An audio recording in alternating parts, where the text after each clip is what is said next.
welcome. Thank you for joining us. My name is Carmen Rogers, and I'm one of the Associate Directors for Career Management within the School of Hotel Administration. And today I'm here with Hillary Fraser, who has been practicing immigration law with Miller-Mayer since 1991, and she's going to be joining us to answer some questions with regard to H1B visas. So thank you, Hillary, for being with us today. So we're going to go ahead and get started. We have some questions that some students have been wanting to know the answers of. And the first question is what exactly is an H1B visa? So an H1B visa is a temporary work visa for professional occupations in a specialty field. Okay. And who's eligible to receive a H1B? Typically, it's a person holding a 4-year degree, either from a foreign country or the United States, where that degree is in a particular field of study directly related to the job requirements.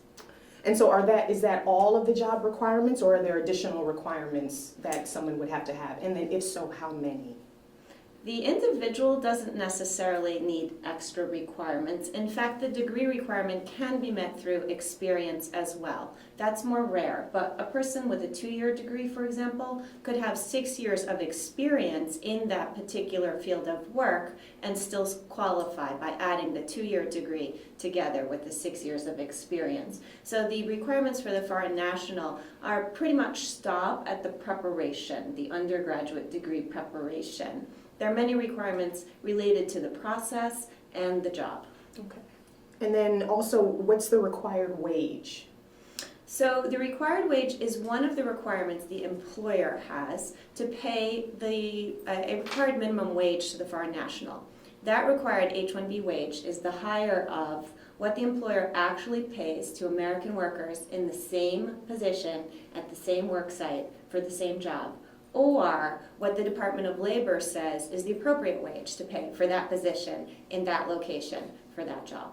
An important element of the wage requirement is that it be guaranteed. So the wage cannot be paid as a commission or a bonus or a performance increase for the employee, nor can it be paid as a part of the success of the company. For instance, shares in the company or options do not constitute proper H-1B salary. So based on that, how do you demonstrate the employer-employee relationship? So vertical employments typically work best for all temporary visa petitions and for green cards too. A vertical employment is a traditional salary by the hour or another period of time, week or year or month, job that is ongoing with an expectation of continuing or renewal. And then how do you demonstrate that same relationship if the employer owns his or her own company? So a contract is not required for an H-1B visa. The visa petition itself is the obligation and sponsorship of the employer for that employee. So a contract is not required. However, the petition itself has lots of elements and requirements that mimic what would ordinarily be in a contract. Okay. What jobs qualify as a specialty occupation? That is the increasingly important question in H-1B visas because the immigration agency has taken a very conservative view of what kind of jobs qualify. So having a requirement for a bachelor's degree in order to be prepared for the job is not enough. It has to be a bachelor's degree in a particular field of study. For example, the immigration agency takes the view that some jobs in sales or marketing or public relations or business or administrative jobs, no matter how high and how many executive duties a person may execute, is not necessarily H-1B eligible because any bachelor's degree may do. So a job in sales that requires a degree in marketing is an H-1B appropriate job. But for example, a job in business that requires any type of bachelor's degree is not H-1B eligible. So how do you prove the position is in an occupation that normally requires a degree in the related field? That's another really important question. There are actually 4 ways. The first way is by reference to the Department of Labor's own indexes and reference materials that say this occupation requires a 4-year degree in this field. That's the best way to establish specialty occupation. After that, you can look to industry norms. So you can show that job vacancy ads, such on Monster or other employment websites, typically require a bachelor's degree in a specific field. After that, you can look to the employer's own hiring history. So if you don't have Department of Labor references that support, if you don't have industry norms that support, you can look to the employer's own hiring practices and say, this employer has a especially sophisticated job and has traditionally required a bachelor's degree in a certain field for this occupation. And finally, if you don't have that either, you can have a job description that's so complex and sophisticated that it necessarily requires a bachelor's degree. So then how does a student with a particular degree, how does a student relate that to the specialty occupation? Usually that's pretty easy, and maybe it's just a matter of explaining that at this particular school the degree is called information science, and at this school it's called engineering, and at this school it's called math, and at this school it's called physics, and at this school it's called computer science, but actually it's all the same degree in preparation. And sometimes providing the transcript and the coursework, or a letter from the school explaining the program, or a clip from the website of the school explaining the curriculum helps to explain to the immigration agency what the degree is about. So then once a student is able to do that, then how do they demonstrate what the actual wage should be? So that the wage obligation is actually a pledge made by the employer. So it's not demonstrated up front. Okay. Rather, it's a pledge the employer makes that it is paying the required wage. The student, for his or her part, may be asked to demonstrate after the H1B is approved, when the student travels and encounters an immigration inspector at the airport, or when the student is interviewed at the U.S. consulate for a visa. At that point, the student may be asked to demonstrate that the student is receiving the required wage, and especially when a student changes jobs and needs to submit a second H1B petition, then the student is going to be asked to show that in the first H1B period of time, the student was maintaining status by receiving the proper wage. Okay, good, that's great information. So on to some other questions with regard to visa number. So students would like to know, how do they go about getting an H1B visa number? Yeah, it's a challenge. So each year on April 1st, all of the private employers who are seeking H1Bs for new employees file their petitions. And usually the demand for H1Bs for private employment far outweighs the supply. So each year, in the first year of April, approximately 200,000 to 300,000 petitions are filed. Of those, only 85,000 will be selected for H1B adjudication. Okay. And so then how does a student then apply to start that process? Right, so what does a student have to do? Well, first, it's always a good idea to get to know employers early and start the job hunt early. In fact, to have maybe interned or worked or done some conferences or meetings with the employer so that the employer is well acquainted with the student who needs sponsorship before April 1st. Second, the student has to have the degree by April 1st, of course. So for people who are finishing bachelor's degrees in May, for example, April before graduation is too early to apply for an H1B. A graduate student, however, can still be in their program, in their graduate student program, but use their bachelor's degree as a premise for the H1B application. After that, the student's job is mostly to work with the employer, and usually the employer's law firm, to put the H1B materials together so that it can be timely filed. Good. So other things, and you can actually help me understand this as well. So questions that students have are what exactly is DOL, CIS, and DOS? Can you explain that for all of us? I think I can. Okay. So those are all the agencies, the federal government agencies under the umbrella of the Department of Homeland Security that are involved in the H1B process. Okay. So the H1B process is first a filing with DOL, which is the Department of Labor. And the Department of Labor's function here is to assess and audit the required wage and to ensure that there's no strike or lockout at the employer's workplace. After the DOL certifies its piece of the H-1B, which is called an LCA for Labor Certification Application, then the employer submits petition I-129 to CIS. CIS is the Citizenship and Immigration Service, formerly known as the INS, within the United States. CIS issues an approval notice. The approval notice is the student's document that says they have been accorded an extended period of stay, usually 3 years, in H-1B status. If the student chooses to leave the United States to travel internationally, then the student must appear at a U.S. consulate. U.S. consulates are under the umbrella of DOS, which is Department of State, in order to get a visa to re-enter the U.S. You mentioned in a previous question or response the I-129, but if you don't mind going back, and could you maybe just explain exactly what that is? Sure. That's a petition that's signed exclusively by the employer. So the student beneficiary, to whom the H-1B is very important, doesn't actually sign the I-129 at all. The student beneficiary merely provides supporting evidence, such as the degree.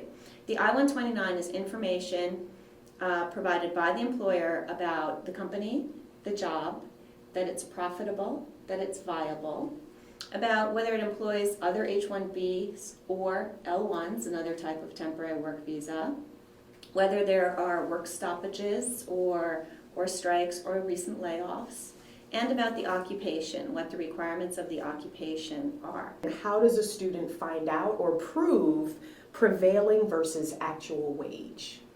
Again, that is usually the jurisdiction of the employer, but students are best advised to be armed with good information about the process, including the wage, so that they can help their employer feel comfortable with sponsorship.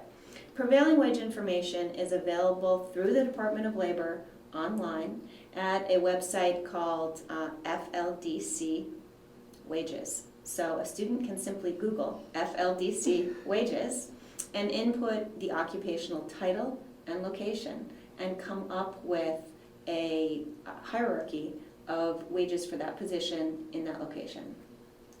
So then, how long does it take to actually process this? So the immigration agency, because they receive so many, all in the first week of April, takes months and months normally to process these first-time H-1B petitions. This year, for example, they took 7 or 8 months to process these applications. That's normal processing time. It can range anywhere from 3 to 4 months to 7 to 8 months. Processing time can be expedited by payment of a premium processing or rush fee. And any party, any person can pay that fee. It's not required that the employer pay the fee. Rush processing does not achieve a more favorable result, but it does deliver the news more quickly. So rush processing is typically 2 weeks. So from the time that the immigration agency receives the premium processing fee, it promises a decision in 15 working days. Okay. So now, going on to more information just with regard to travel. So questions that students sometimes have. So what does a student need to do if they travel outside of the U.S.? So an H-1B employee who travels outside of the U.S., so long as they only travel within North America, doesn't really need to do anything except get a pay stub and a letter from their H-1B employer saying they are continuing in the job. So with the petition approval, a pay stub, and a letter, that H-1B employee can travel to Mexico or Canada for 30 days or less and be readmitted without getting a visa. For travel outside of North America, or lengthier periods of travel inside North America, an H-1B employee needs to be screened for readmission, and that screening happens at a U.S. consulate, and a successful screening results in issuance of a visa. And a visa is a stamp in a passport that is essentially a key to get back into the United States. Different foreign countries have visa durations that vary in length. For example, Chinese H-1Bs are only 1 year in length. So a Chinese H-1B employee who has a 3-year petition approval but has to travel internationally very frequently for work, for example, may need to make 3 subsequent visits to the U.S. consulate to refresh that visa. So is there a way that students can have that visa extended? Oh yes, as long as the petition approval is still valid, the visa can be renewed or refreshed. It actually can't be extended from within the United States, but it can be renewed. Okay. So then what happens if the student changes jobs or changes employers?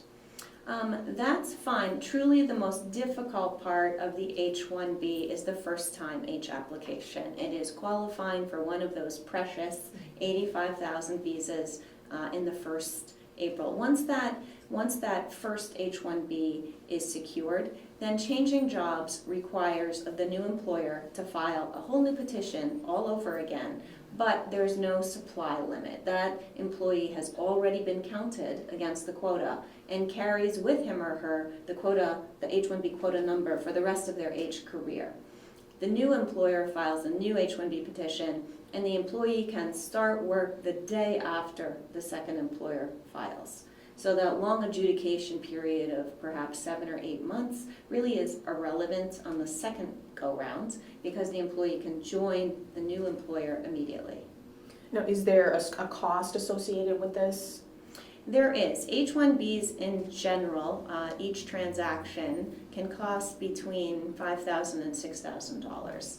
That's because the filing fees range from $825 to about $3,500, depending on whether it's a private company or a university, whether it's a small entity or a large entity, and whether it's the first time H1B or a subsequent renewal or extension. Those are the filing fees paid to the government. Of those, the $1,225 premium processing or rush fee is entirely optional. Legal fees for this kind of transaction are generally about $3,000. So altogether, a budget of about $5,000 or $6,000 per H1B transaction. And so if you mind just clarifying, so who's actually paying those fees? Is that the employer or is that the actual student? That's another really good question. So the employer is required to pay one of those fees. A smaller company is required to pay $750, and a company with 25 or more employees is required to pay $1,500. The remainder of the fees, including the legal fees, can be borne by the foreign national prospective employee, so long as recoupment, if the employer is asking the employee to pay back the employer for certain expenses, don't lower the required H1B wage below the required threshold. And then one last question related to that is what exactly is Cap-Exempt?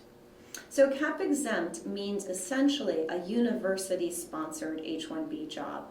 So the lottery, the April timing, the 85,000 supply of H1B visas we've been talking about pertains to cap subject employers. And cap subject employers are neither universities nor government research entities. So when we talk about cap exempt, then we're returning to the world of universities and their affiliates or government research employees.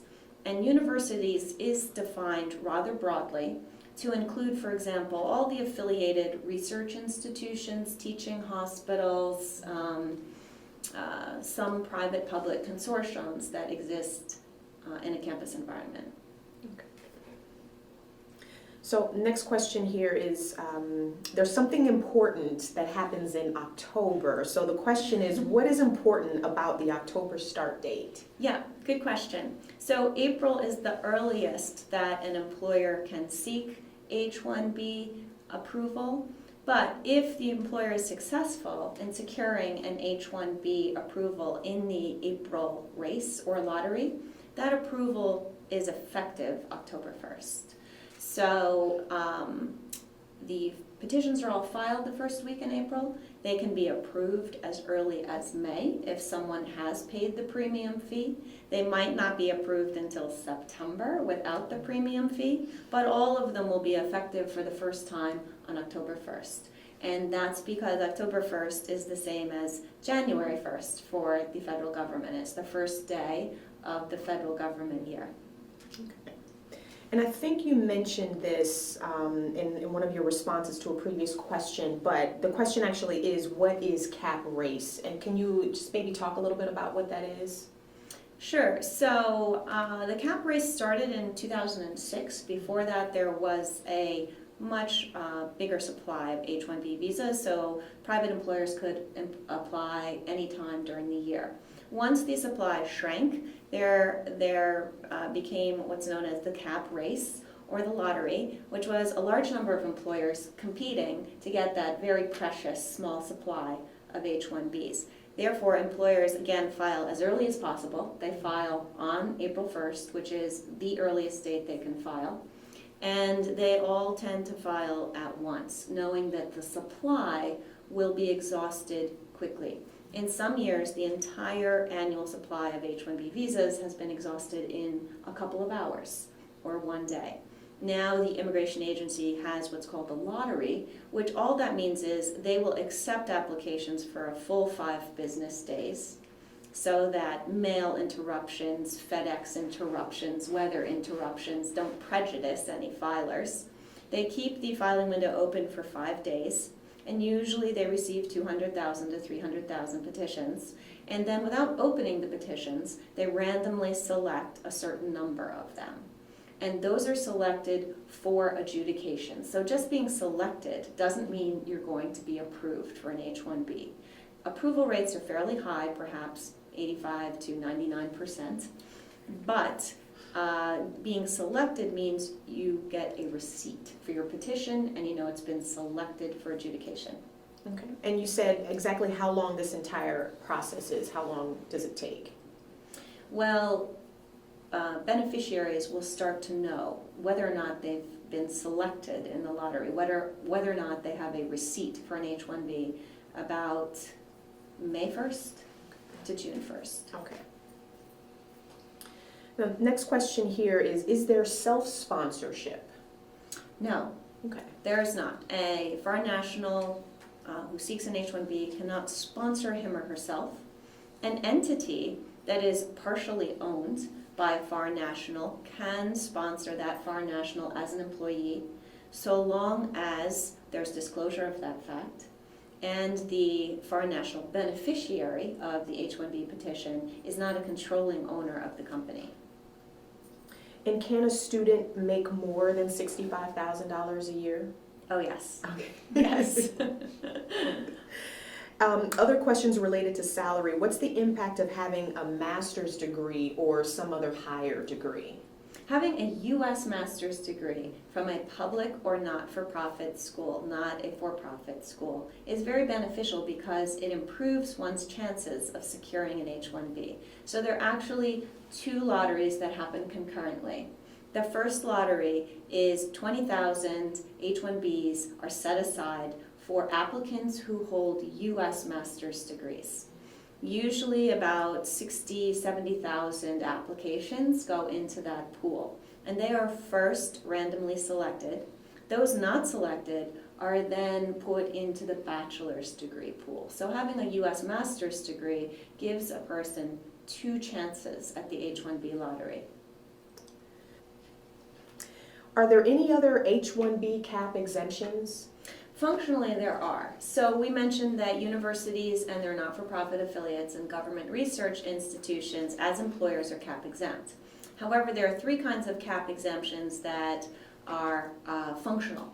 One is, of course, an individual who has already secured a quota or cap H-1B number is cap exempt for the rest of their H-1B time. Second, someone who has a part-time second job at a private company can be treated as cap exempt, where the first job is through a university. For example, if someone has a part-time H-1B to work 10 hours a week in the computer science department at Cornell, and then finds private employment additionally, that private employer's H-1B petition rides on or piggybacks on the university cap exemption and is treated as cap exempt. In a slightly more rare example, there's a cap exemption for being employed at a university, even if the employer sponsor is a private company. For example, if Microsoft employed an individual to do research on campus for Microsoft, but on campus at Cornell, that H1B petition could be treated as cap-exempt. Increasingly, as people are not successful at the initial H1B lottery, they think about these kinds of cap-exempt options. So what does it mean when a student understands that you can move from being exempt to cap subject employer? What exactly does that mean? It's a caution to a student who starts out in an academic environment, and then after a year or two working as an H1B, that's a cap-exempt H1B, wants to move to a private job. It's a reminder to that student that they too, even though they have an H1B, it's not the right kind of H1B. It's a cap-exempt H1B. Therefore, they still have to participate in this April lottery. So the timing for moving from a cap-exempt university job to a private job is still April 1st. So then why is that important? Because the supply of H1Bs for private industry is still very small. And having an H1B for a university does not secure you a private cap H1B. So then what is a cap gap extension?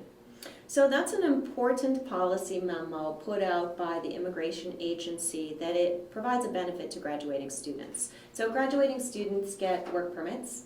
Typically those work permits are about 12 months in duration. It's called OPT. Those work permits typically expire in the summer. Graduation is usually in May, and the work permit being 12 months might run June to June or July to July. This could be inconvenient to students who are successful in securing an H1B, but it doesn't start until October. So these students might work for an employer for 12 months, then be faced with having to depart for 3 months and return on October 1st.